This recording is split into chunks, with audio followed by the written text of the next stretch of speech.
values. What would you die for? What do brain surgeons value the most? I'll tell you, an open mind.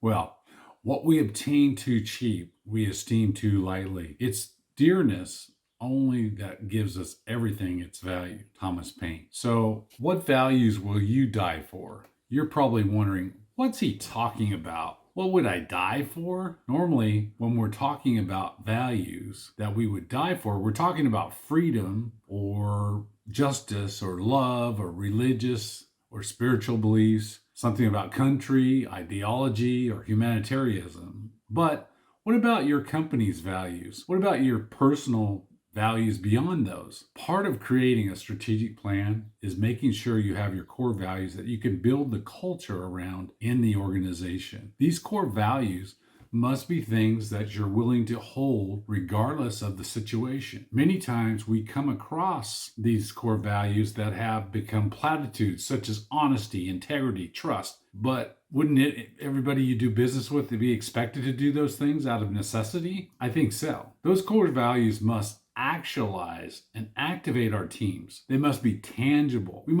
must see them in action. They must be delivered no matter what the circumstance. They set boundaries and rules to live by.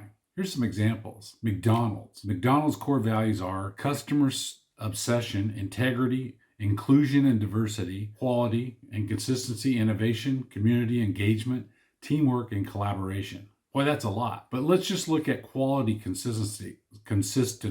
Even though you may not think McDonald's is a high quality provider of fast food, you have to admit it's consistent throughout all its stores what that quality is. They achieve this by making sure they have processes in place that ensure that quality no matter where you go. The only variance will come if one store is not managed the same as another store, but it won't be too far off. Another example of McDonald's core values is their customer obsession. During the COVID-19 era, people weren't dining in and they were simply going through the drive-thru. This increased the volume at the drive-thrus and caused longer lines. So most of McDonald's installed another line delivering high quality to their drive-thru customers. This way they kept with their core values, but they also kept on mission. Let's look at Apple. Apple, one of their core values is user experience. Apple thrives on the ability to enhance the experience that each user has, and Apple was a leader in innovative computing and mobile apps. This core value filters out any products that might be in research and development, but it's not focused on enhancing the user's experience.